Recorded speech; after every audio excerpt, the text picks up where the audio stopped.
public comment about the cost of right to knows and the cost of some of the things that we use other outside professionals and firms for.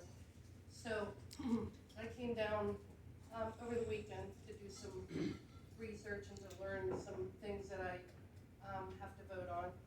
And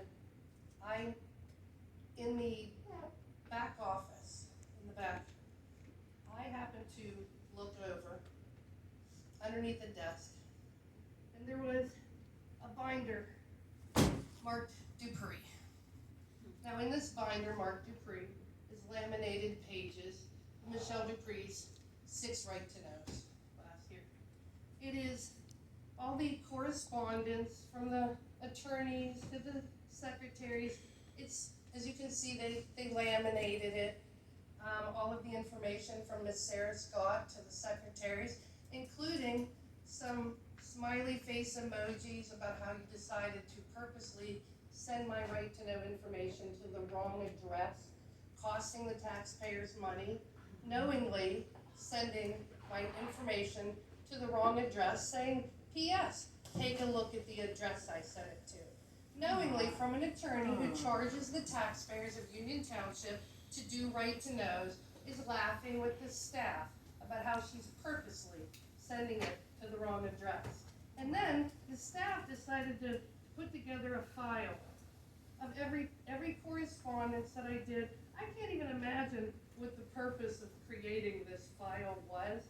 It was information where Michelle Dupree is asking for meeting minutes of the year 2020, meeting minutes to the Planning Commission, meeting minutes. There's even jokes in here about how they're going to charge her $470 for her right to know. And I'm sure she'll be at the meeting tonight, so that'll be fun. I question why the staff believes this is okay. Why they participate in this, why the attorneys are getting paid to participate in this, and why the cute little laughy face emojis about purposely sending it to the wrong address and charging the taxpayers of Union Township to do so. So there's also other binders, and I'm sure that anybody in this audience that did right to knows last year would like to know whether or not they have a laminated binder of information about them. So I will tell you there's other binders with tabs for Linda Evans-Boren and all the correspondence about her. There's tabs about Lori Canavy and her right to knows and the correspondence about her. And there's one with tabs with Denise Puglisi with all the correspondence back and forth about how they're going to deal with her right to knows.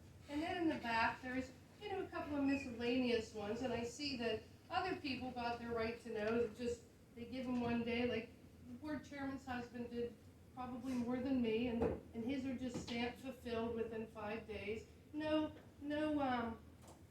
letters from attorneys, registered letters, no appeals through the Open Records Office, no mediations, for Michelle Dupree, she has a binder for 6 right to knows.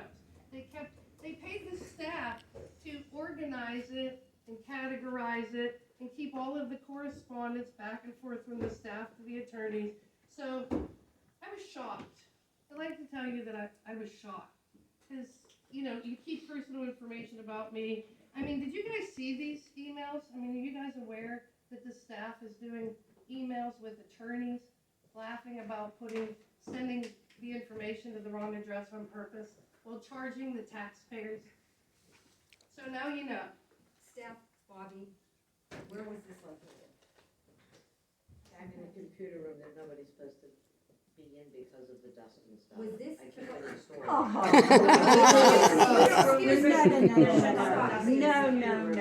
No. Please, we need to have order here, please. Oh, yeah, we do. My name's involved in this? There is a tab Bobby, binder with 3 other people. I have a question, Bob. Were these right to knows from this year or last year? Last year. I don't These were care last when year they're right from. to knows Yes. from litigation. Yes. Litigation? Huh? Litigation? I know Huh? litigation. I'm in, Litigation. No. I'm sorry, it's really difficult to take meeting minutes when they're. For the record, I had no litigation, so they're not from litigation. Me either, Okay. for the record. Me either, for the record. Neither have I. I'm Next. gonna give one warning, please. there has to be order in the room. We cannot deliberate, and we cannot conduct business when there's yelling out from the audience. We will look into this. I personally. Oh, I'm gonna look into it. I- There is I'm going to sure. be looking into it. Oh, yeah. There's going to be looking Bobby, is into there it. any other I will be binder- spending this evening after the meeting going through the other binders, dust or no dust, to see what other kind of correspondence. And I would like a refund for any time that Sweat Law Office spent on sending right to knows purposely to the wrong address, thinking it was funny. So there was a statement that Ms. Dupree made, and I want to clarify it. You asked if we were all CC'd. I asked if you were aware. I did not ask if So you you were looked through CC'd. this binder, were we on these emails? No, So then I why asked did if you were say that? aware. You- That's why I asked the question. Were you you- aware? you- You are the administrative staff liaison. There has to be a reason that Right to Knows, from January to May of this year, were over $1,800 to Sweat Law Firm.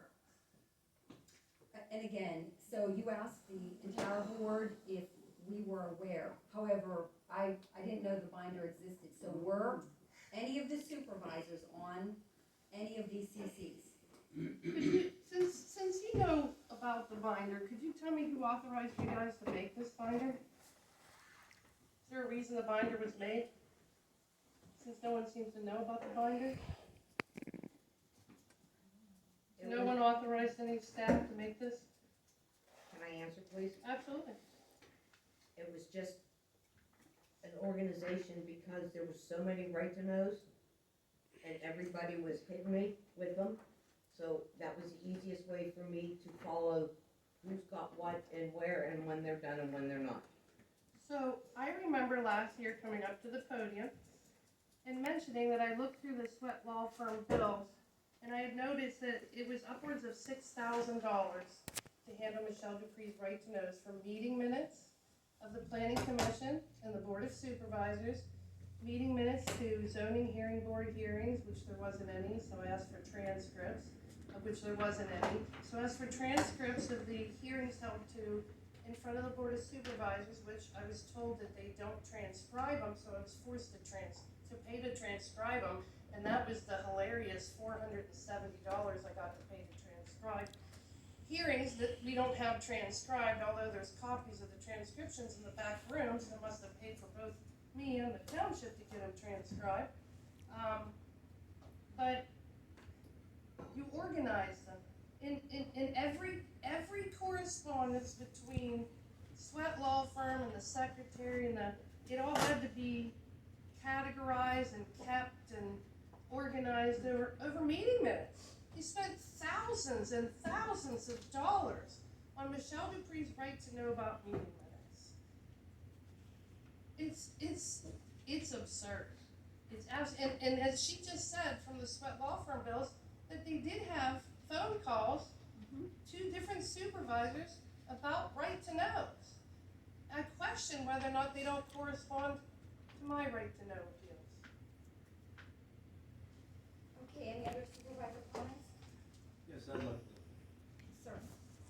Mr. Gray, you found that in the file room, you're saying? No, I found it in a back room with Christmas decorations, Consider room. St. Patrick's Day decorations. It was under a box of Christmas decorations. What happened was I turned around and I saw a pink post-it that said Dupree on the side of a binder. So of course I thought, what's that? I was shocked. And you say you found it over the weekend, you took it home to analyze it? No, I did not take it home to analyze it. I just walked back there to get it just now. Just asking. I would never take files out of this building.